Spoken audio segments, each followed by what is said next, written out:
Assalamualaikum warahmatullahi wabarakatuh. Nama saya Anissa Amelia dari kelas BK R4A.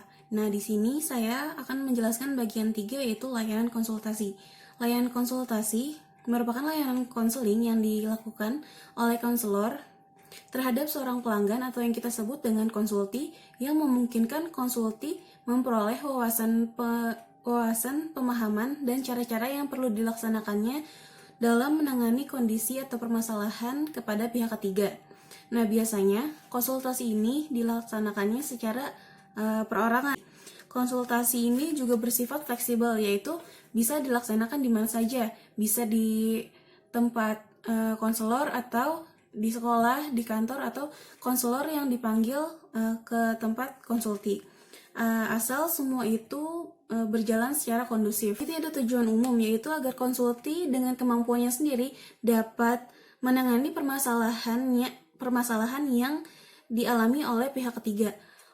Lalu ada tujuan khusus, yaitu agar konsulti memiliki pemahaman dan cara bertindak terkait dalam suasana permasalahan dengan pihak ketiga. Selain itu, terdapat komponen-komponen yang terdapat dalam layanan konsultasi. Yang adanya konselor, yaitu tenaga ahli dalam bidang konseling yang berwenang untuk melaksanakan pelayanan konseling pada bidang dan tugas pekerjaannya. Yang kedua, adanya konsulti, yaitu individu yang meminta bantuan kepada konselor agar dirinya mampu menangani permasalahan yang dihadapi oleh pihak ketiga. Selanjutnya ada pihak ketiga, yaitu individu yang kondisi atau permasalahannya dipersoalkan oleh konsulti. Contohnya itu seperti guru dan murid. Misalkan guru mempersoalkan tingkah laku muridnya yang sering terlambat, tidak menaati tata tertib peraturan, seperti itu. Atau juga antara orang tua dengan anaknya. Seperti misalkan anaknya yang tidak bisa atau belum bisa menaati peraturan yang ada di rumah, seperti itu. Nah, selanjutnya ada asas. Nih, di dalam asas ini ada etika dasar konseling. Nah, di dalam etika dasar konseling itu ada 3. Yang pertama, ada asas kerahasiaan. Maksudnya itu adalah hal-hal yang menyangkut masalahnya dirahasiakan dengan ketat. Yang kedua, ada asas kesukarelaan, yaitu dengan terjaminnya rahasia, maka konsulti diharapkan bersikap sukarela datang sendiri kepada konselor untuk konsultasi. Selanjutnya ada keputusan sendiri. Maksudnya adalah konsulti diberikan kebebasan sepenuhnya untuk mengambil keputusannya sendiri yang dianggap tepat. Namun sebelum dijalankan, tentunya keputusan tersebut harus didiskusikan dulu kepada konselor. Yang kedua ada kemandirian. Konsulti diharapkan mencapai tahapan-tahapan kemandirian berikut ini. Yang pertama, memahami dan menerima diri sendiri secara positif dan dinamis. Yang kedua, memahami dan menerima lingkungannya secara objektif, positif, dan dinamis. Yang ketiga, mengambil keputusan secara positif dan tepat, melakukan analisis dan diskusi lebih lanjut. Yang keempat, mengarahkan diri sesuai dengan keputusan yang diambil. Dan yang kelima, mewujudkan diri sendiri. Selanjutnya ada asas-asas lain selain 3 asas di atas. Yang pertama ada asas kegiatan, yaitu proses saat dimana konseling berlangsung atau konsultasi berlangsung. Yang kedua ada asas kekinian. Nah, saat proses konseling berlangsung, masalah-masalah tentu harus diselesaikan sesuai dengan keadaan yang sekarang. Yang ketiga ada asas kedinamisan, yaitu bantuan yang diberikan harus bersifat dinamis yang tidak lekang oleh waktu. Selanjutnya ada keterpaduan, yaitu urutan dari proses konsultasi. Lalu ada asas kenormatifan, yaitu saat terjadinya proses konsultasi, semua itu harus berjalan sesuai dengan norma-norma yang ada. Selanjutnya itu ada asas keahlian, yaitu di mana proses konseling atau konsultasi itu harus dilaksanakan oleh seorang yang ahli dalam bidang tersebut. Selanjutnya ada alih tangan. Ketika suatu permasalahan tidak menemukan inti jawabannya atau dari konselor tidak dapat mengarahkan konsulti untuk menyelesaikan masalah tersebut, maka hal ini harus dialih tangankan kepada seseorang yang lebih pantas dan lebih berhak untuk menanganinya. Dan terakhir ada asas Tutwuri Handayani, yaitu berkaitan erat dengan prinsip-prinsip pendidikan atau prinsip pedagogis. Selanjutnya ada pendekatan strategi dan teknik. Yang pertama, pendekatan. Konselor menangani masalah langsung kepada klien, sedangkan konselor menangani masalah pihak ketiga yang sedangkan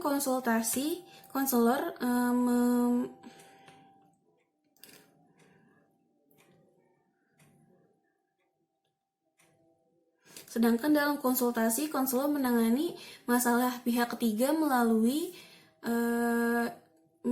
dari konsulti.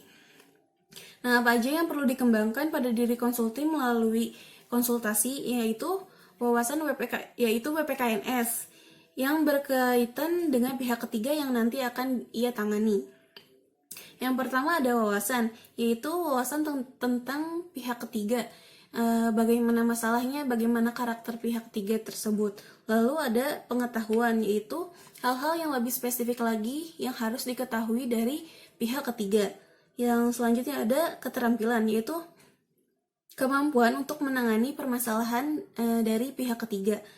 Lalu ada saat menangani permasalahan pihak ketiga, konsulti harus memiliki nilai-nilai kemanusiaan, moral, dan lain-lain dalam menangani permasalahan tersebut. Dan yang terakhir, harus memiliki sikap bagaimana menyikapi dirinya terhadap pihak ketiga dari permasalahan-permasalahan, dan sikap tersebut harus positif dan dinamis. Yang kedua ada warna konseling perorangan dalam konsultasi. Maksudnya, di dalam konsultasi biasanya tidak serta-merta langsung mengarah kepada tujuan konsulti menangani masalah dari pihak ketiga ya. Tetapi kadangkala justru masalah itu berasal dari kondisi WPKNS konsulti sendiri. Selanjutnya ada teknik. Dalam konseling ada sejumlah teknik yang dapat dilakukan, yaitu ada teknik umum dan teknik khusus. Yang pertama, ada teknik umum, yaitu sejumlah tindakan mulai dari menerima konsulti, mengatur posisi duduk, penstrukturan, menganalisis dan diskusi, sampai pada penilaian dan pelaporan. Nah, di dalam proses tersebut digunakan teknik yang membangun hubungan seperti kontak mata, kontak psikologi, dan dorongan minimal. Lalu mengembangkan masalah seperti adanya konfrontasi, pertanyaan terbuka, dan sebagainya. Ada teknik khusus, yaitu teknik untuk mengubah tingkah laku konsulti yang berkenaan dengan masalah yang ia hadapi. Teknik khusus itu terdiri dari perumusan tujuan, pengembangan tingkah laku, peneguhan hasrat, pemberian nasihat, penyusunan kontrak, dan jika perlu pengalih tanganan kasus. Yang keempat, ada penguasaan teknik untuk konsultasi. Sebagai lanjutan proses konsultasi, konsulti akan bertindak sebagai konselor kepada pihak ketiga, maka harus memiliki sejumlah keterampilan. Nah, keterampilan yang harus konsulti kuasai itu diantaranya yang pertama, aplikasi alat-alat pendidikan. Yang kedua, 3M, yaitu mengembangkan mendalami masalah. Lalu ada dorongan minimal, dan terakhir refleksi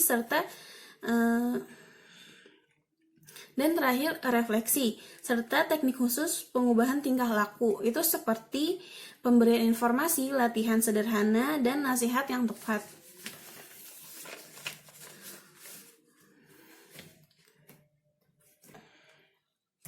Yang kelima yaitu strategi BMB 3. Nah, sepanjang proses layanan konsultasi, konselor menerapkan strategi BMB 3 kepada konsulti.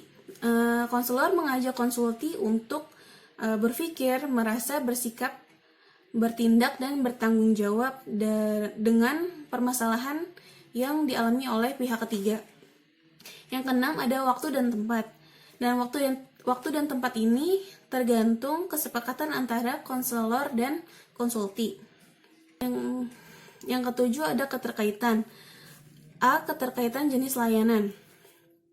Tidak hanya diwarnai dengan konseling perorangan, tetapi kadangkala bisa jadi bergeser menjadi konseling perorangan. Maksudnya tidak hanya terasa seperti melakukan proses konseling perorangan, tetapi seharusnya memang dilakukan konseling perorangan dulu kepada si konsulti tersebut. Yang kedua ada keterkaitan kegiatan pendukung. Nah, ini ada 6 jenis kegiatan pendukung.